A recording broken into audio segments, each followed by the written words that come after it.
నమస్తే ఫ్రెండ్స్, నేను ఈరోజు కారపు బూందీ అయితే చేస్తున్నా అండి. దానికోసం అయితే మనం ఇంట్లో పట్టించుకున్న శనగపిండిని అయితే తీసుకున్నాను. దాంట్లో 1 స్పూను సాల్ట్ అయితే వేసుకున్నాను. 1 స్పూను బియ్యపు పిండిని వేసుకుంటున్నా అండి. ఇంత పిండికి నేను ఈ స్పూన్ తో 1 బియ్యపు పిండిని అయితే వేసుకున్నాను. ఇది మంచిగా వాటర్ వేసి మంచి జారులాగా మన దోశకి ఎలా ఉంటుందో అలా కలుపుకోవాలండి. ఇలా ఇప్పుడు బూందీ చేసుకోవటానికి మనకి ఇలాంటి గెరిట అయితే కావాలండి. లేదు అంటే మన దగ్గర వేరే ఏదైనా ఉంటే కూడా మనం యూజ్ చేసుకోవచ్చు. నా దగ్గర అయితే ఇలా ఉంది కాబట్టి నేను యూజ్ చేస్తున్నాను. కారపు బూందీకి ఇలా ఉంటే బాగుంటుందని. పిండి అయితే ఇలా జారుగా కలుపుకోవాలండి. చాలా లూజ్ గా కలుపుకోవాలి, అప్పుడే మనకి బాగా వస్తాయండి. ఇలా ఆయిల్ అయితే బాగా వేడి అయిన తర్వాత ఇలా మనం గెరిటితో అయితే వేసుకోవాలి.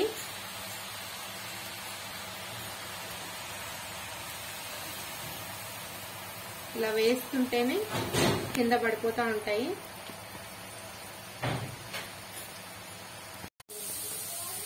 చూడండి ఎంత రౌండ్ గా వచ్చాయో. మనకి ఆయిల్ బాగా ఫ్రై అయినప్పుడు మాత్రమే ఇలా వస్తాయండి.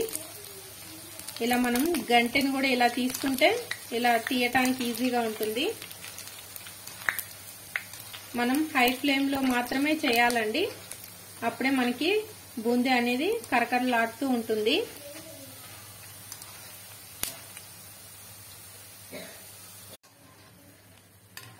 ఇలా మనకి కలర్ మారిన తర్వాత మనం ఇలా కలుపుతూ అయితే ఫ్రై చేసుకోవాలి. ఇలా కలర్ మారిన తర్వాత మనం తీసేసుకోవాలండి. ఆయిల్ కూడా మనకి నురగ రావట్లేదు అంటే ఇది ఫ్రై అయినట్టు.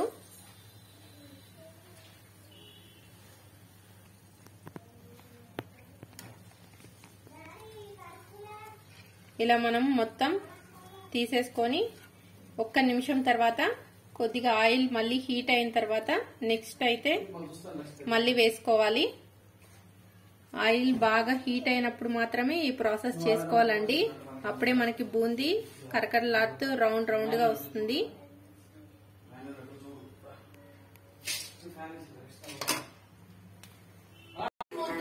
ఇప్పుడు కరివేపాకుని కొంచెం ఇలా ఫ్రై చేసుకొని వేసుకోవాలి.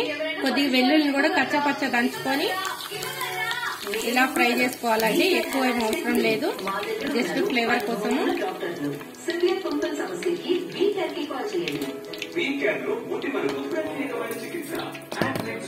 ఇలా వేసుకోవాలి.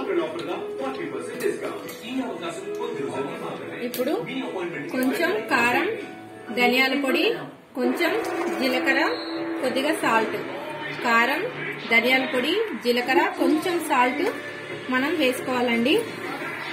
ఇలా అన్ని కలుపుకొని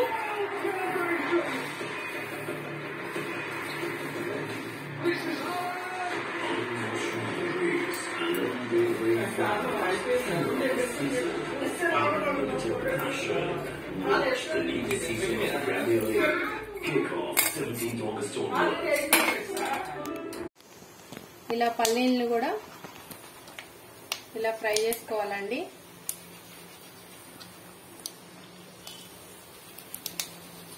మాడకూడదు.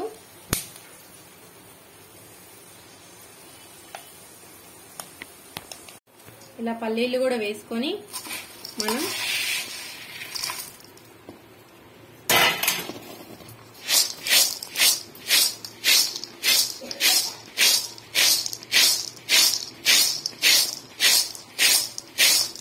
చూడండి ఫ్రెండ్స్, సౌండ్ కూడా ఎలా వస్తుందో. మనకి కావాలి అంటే కారం ఎక్కువ వేసుకోవచ్చండి. నేనైతే తక్కువే వేసుకున్నాను, ఎందుకంటే పిల్లల కోసం చేస్తున్నా కాబట్టి. కొంచెం స్పైసీగా తినాలి అనుకునే వాళ్ళు కొంచెం కారం వేసుకోవచ్చు.